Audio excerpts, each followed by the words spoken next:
Welcome. स्वागत है आपका मेरे चैनल में जिसका नाम है फ़िल्मों पे बातें। ठीक है, फ़िल्मों पे बातें अपने आप में ही बता रहा है कि हम बातें करेंगे फ़िल्मों की। अब जो पहली फ़िल्म जो मैंने चूज़ करी है इसके लिए वो है भूमिका। ये पोस्टर है भूमिका का जो मैंने निकाला है अभी। भूमिका का मतलब होता है इंट्रोडक्शन, क्योंकि मेरे चैनल का भी आज ये फर्स्ट वीडियो होगा और एक तरह से इंट्रोडक्शन होगा इस चैनल का। तो आई थॉट कि मैं एक ऐसी मूवी लूँ जो उसको जस्टिफाई करे। भूमिका एक ऐसी मूवी है, और भूमिका एक अलग रीज़न ये भी है कि मेरी one of the favourite movie में से एक है भूमिका। ये मूवी साल 1977 में आई थी, 1977।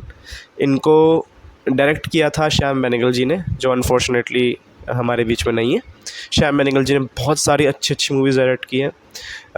मंथन एक है जिनमें से, और भारत की खोज एक सीरियल आता था उनका, कलयुग जो कि अपने आप में एक महाभारत एपिक के ऊपर एक फ़िल्म है, बट वो भी बहुत अच्छी फ़िल्म है। शशि कपूर जी ने उनमें काम किया, रेखा जी भी है, बहुत अच्छी फ़िल्म है वो भी। उस पर भी बनाएंगे वीडियो बाद में। अभी भूमिका से स्टार्ट करते हैं। Smita Patil ji, starring Smita Patil ji as Usha. Okay, बहुत सारे कैरेक्टर्स हैं। अभी मैं सारे कैरेक्टर्स का नाम एक साथ नहीं लूँगा जितने की हमें ज़रूरत है, क्योंकि ये वीडियो पार्ट्स में आएगी। आई डोंट नो कितने पार्ट्स होंगे इसके आगे, बट कुछ पार्ट्स में आएंगी, तो धीरे धीरे हम आगे बढ़ते रहेंगे। और मैं मूवी के बारे में बताऊंगा, मूवी के बारे में इंटरेस्टिंग कोई फैक्ट होगा तो वो आपसे शेयर करूँगा, ज़रूर करूँगा। और एक अलग लेंस से भी देखेंगे मूवी को। मतलब मैं मूवी का रिव्यू करने नहीं आया हूँ।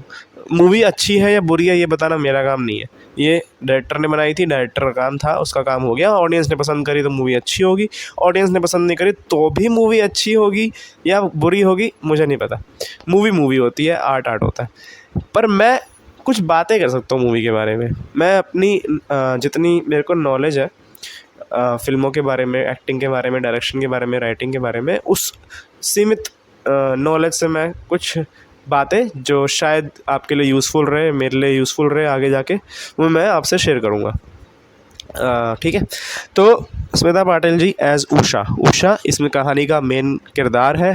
ठीक है, ये कहानी ही उषा पे है पूरी की पूरी। उषा जो कि अपनी आइडेंटिटी फाइंड करना चाहती है, like Ranbir Kapoor in Tamasha, but on a very different tangent पे चला गया मैं, पर ठीक है कोई नहीं। अब ये जो स्टार्ट होती है ना जब मूवी, तो ना ऐसे स्टार्ट होती है कि एक सीन चल रहा है, उषा खड़ी है, सब डांस कर रहे हैं, एक गाना चलता है मराठी का जो कि बहुत अच्छा लोकगीत है मुझे लगता है। मेरे को उसके बारे में पता नहीं है, मेरे को उसके बारे में पढ़ना होगा थोड़ा।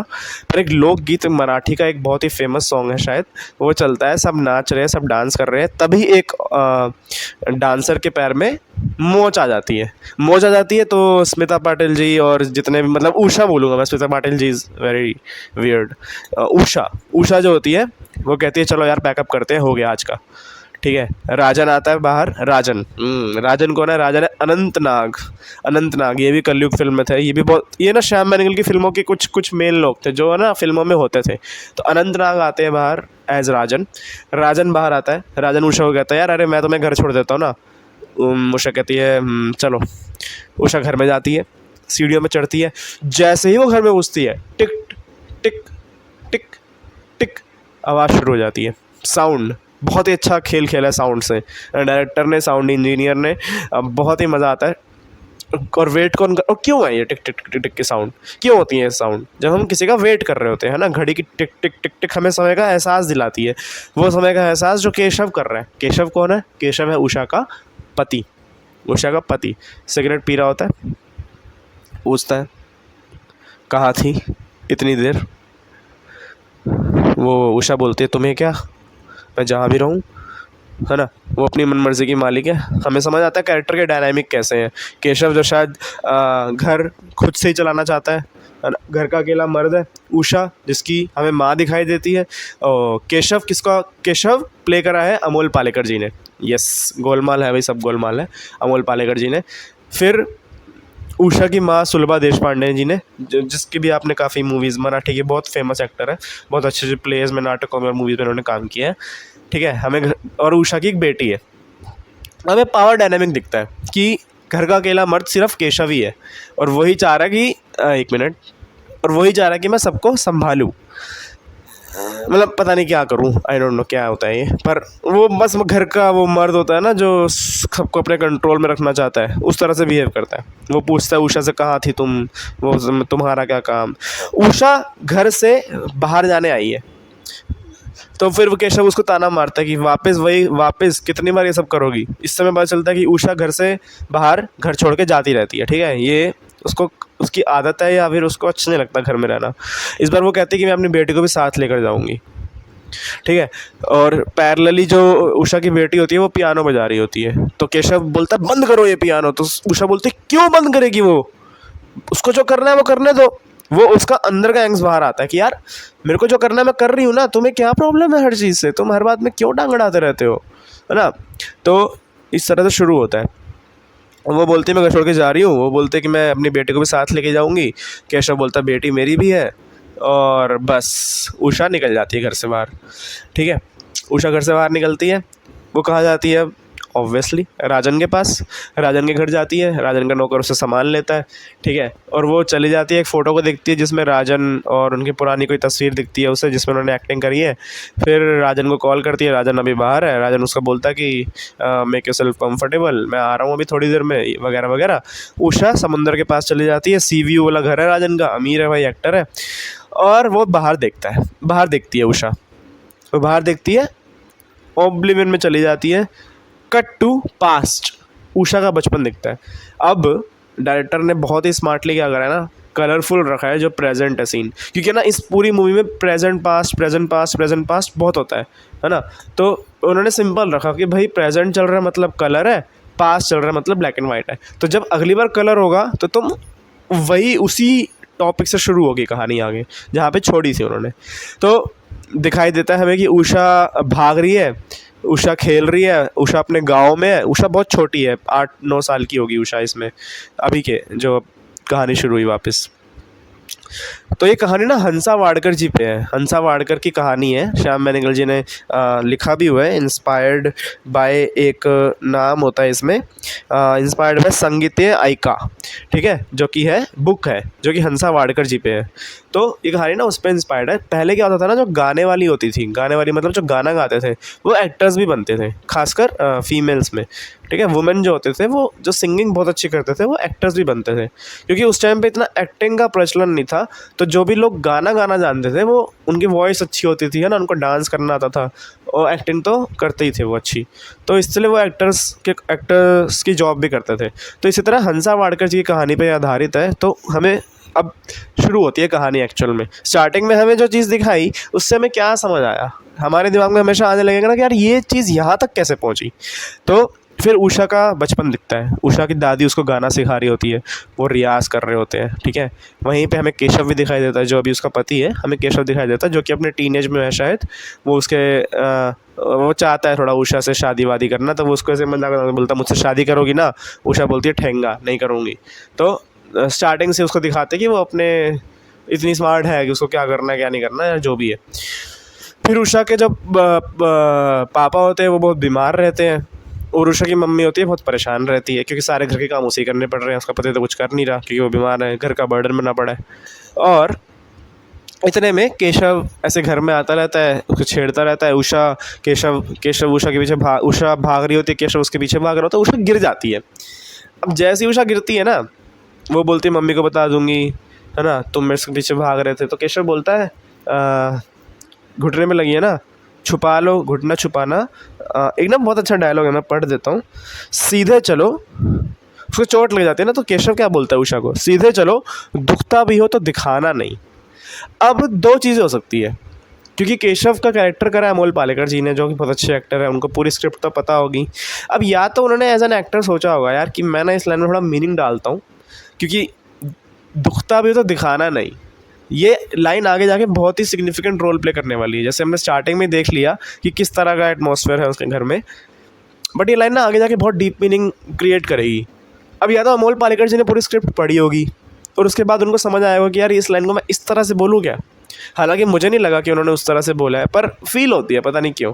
या फिर उन्होंने बिल्कुल ऐसा कैरेक्टर सोचा होगा कि यार केशव तो नहीं जानता ना जब उषा गिरी है कि मैं ये डायलॉग बोलूँगा क्योंकि आगे जाके ये होने वाला है। केशव तो केशव है, वो ऐसा कैरेक्टर बस बोलेगा, दुखता भी तो दिखाना नहीं, क्योंकि मम्मी को पता चल जाएगा तो मुझे मारेंगी।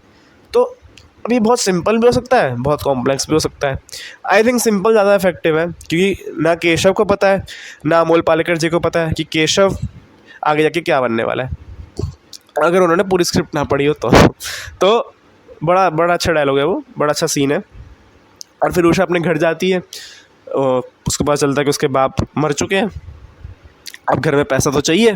तो केशव एक ऑफ़र लेके आता है कि क्यों ना हम उषा को मुंबई भेज दें और वहाँ जाके इसको स्टार बनाए। इसको गाना तो गाना आता है, मैं एक प्रोड्यूसर को जानता हूँ, मैं बात करूँगा। पहले सब मना करते हैं, फिर भाई अब रोटी का सवाल है, तो उसकी दादी बोलती है, उषा की दादी भी होती है, कहती है चलो ठीक है चल लेते हैं। उषा की माँ तो पहले ज़िद करती है नहीं जाना, फिर वो मान जाती है। फिर ये जाते हैं एक सेट पे, उषा, उसकी मम्मी, उसकी दादी और केशव लेके जाता है ना। तो वहाँ पे मिलते हैं एक प्रोड्यूसर से। अब उससे पहले श्याम बेनेगल जी ने वापस प्ले इन अ प्ले दिखाया। Play in a play structure मतलब जो होता है जहाँ पे मूवी के अंदर एक मूवी चल रही है या नाटक के अंदर एक नाटक चल रहा हो। जैसे हैदर फिल्म में शाहिद कपूर जब डांस करता है तो एक नाटक मूवी के अंदर नाटक है, इस तरह से। तो ना वहाँ पे एक सीन चल रहा होता है जिसमें एक माइथोलॉजिकल सीरियल शायद वो शूट कर रहे हैं, माइथोलॉजिकल कुछ फिल्म शूट कर रहे हैं, और उसमें एक इंसान होता है जो कि हा हा हा हा हा हा हा हा हा ऐसे हंस रहा होता है। तो डायरेक्टर गाइड कर रहा होता है, अरे ऐसे हंसो कि लोग डरे, ये कैसे हंस रहे हो तुम। तो वो इस तरह से फिर हंसता है। तो दिखाते हैं उस टाइम कैसे वर्क होता था, वो बड़े बड़े कैमरास दिखाते हैं वो जिसके अंदर पूरा मुँह डाल के इंसान शूट करता था। मतलब 30s 40s 50s का कोई सेट है, मे बी 50s का ही होगा, क्योंकि जवाहरलाल नेहरू आगे जाके आप सुनोगे रेडियो में बहुत आता है वो भी अलग कहानी है, बाद में बताऊँगा, चलो कोई नहीं। और फिर उषा का होता है ऑडिशन। प्रोड्यूसर बोलते हैं डायरेक्टर साहब को कि ये देखो उषा नई लड़की है, इसका गाना सुनो। सब गाना सुनते हैं, उषा का सिलेक्शन हो जाता है। अब ये जब चल रहा होता है ना ऑडिशन, पीछे ना एक बंदा जो बंदा राक्षस क्या होता है वो पता नहीं क्या होता है, मैथोलॉजिकल प्ले है तो कुछ मैथोलॉजिकल फिल्म है तो कुछ भी हो सकता है वो कैरेक्टर, पर वो ना अपनी मूंछ को हटा रहा होता है, सिगरेट पी रहा होता है ऐसे। मतलब भाई इंसान है ना वो भी, तो वो भी एक्टर के बाद वो उसकी जॉब क्या होती है, अपना साफ़ सफाई करेगा, मेकअप वेकअप हटाएगा, वो सब वो पीछे बैठ के कर रहा होता है, और ये सब हम देख पा रहे हैं। तो एकदम से वो इल्यूजन ब्रेक कर दिया कि अभी ये कैरेक्टर था ना, अब ये एक इंसान है। तो वो बहुत ही अच्छा लगता है देखने में। और फिर उषा का सिलेक्शन हो जाता है, Usha finally enters into the Bombay industry, और फिर वो अपना काम शुरू कर देती है। अब यहाँ तक केशव उसका साथ दे ही रहा है, केशव आगे भी साथ देगा, कहाँ नहीं देगा वो भी मैं आपको बताऊँगा, ठीक है। इसके बाद एंट्री हो जाती है, फिर आते हैं हम कट टू प्रेजेंट, जहाँ से कहानी शुरू होकर फिर पास्ट में जाती है। अब फिर उषा आती है, कट टू प्रेजेंट वो देखती है, फिर कहानी पास्ट में जाती है, तो और फिर वो कलर ब्लैक एंड वाइट होता है। मतलब उषा एकदम से बाहर आती है, उषा रिलीव करती है उस मेमोरी को, जब वो पहली बार मुंबई आई थी, उसका ऑडिशन हुआ था सक्सेसफुल, वो वापस अपने प्रेजेंट में आती है, फिर वो वापस पास में जाती है जहाँ पे बात होती है राजन की। अब ये राजन पे बात हम नेक्स्ट वीडियो में करेंगे। अब तक हमने जितने कैरेक्टर्स देखे हैं उसमें से था मेन कैरेक्टर्स जो हैं वो उषा और केशव, है ना। कैरेक्टराइजेशन होता है, बहुत कुछ होता है, हम सब पे बातें करेंगे धीरे धीरे, बहुत सारे मैं पार्ट्स बनाऊंगा इसका, एकदम फुल्ली एक्सप्लेन करूंगा कि कैरेक्टराइजेशन क्या होता है, किस तरह से एक्टर सोचता होगा। अभी जैसे घुटने वाली बात थी कि दुखता भी तो दिखाना मत, ये बात सिर्फ मेरे को अभी बस मेरे को थोड़ा पता चला, हो सकता है कि मैं मूवी को वापस देखूंगा मुझे कुछ और पता चले। तो ऐसे जितनी भी बातें मेरे को समझ आएंगी फ्रॉम लर्निंग पर्सपेक्टिव, नॉट मिर्च मसाला, मैं शेयर करता रहूँगा और बताता रहूँगा। तो मिलते हैं नेक्स्ट वीडियो में पार्ट 2, जहाँ से हम शुरुआत करेंगे कि राजन वो प्रेजेंट में आ गई है, वो राजन के घर पे है, और अब राजन के साथ उसका कैसा रिलेशन है, आगे जाके उसकी बहुत सारे रिलेशन आएंगे, तो हम धीरे धीरे सब पे देखेंगे, ठीक है। मूवी क्या कहना चाहती है, किस पे बात करना चाहती है, आई थिंक ये मैं बताऊँगा, वो कोई इसका मतलब नहीं है। वीडियो देखते देखते सबको अपने आप समझ आ जाएगा कि मूवी किस के बारे में बात करना चाह रही है। भाई डायरेक्टर ने 50 साल पहले बना दिया ना मूवी, किसी के बारे में तो बात करना चाह ही रहा होगा वो, तो हम देख लेंगे क्या बात है वो, है ना। तो thank you and thank you for your time.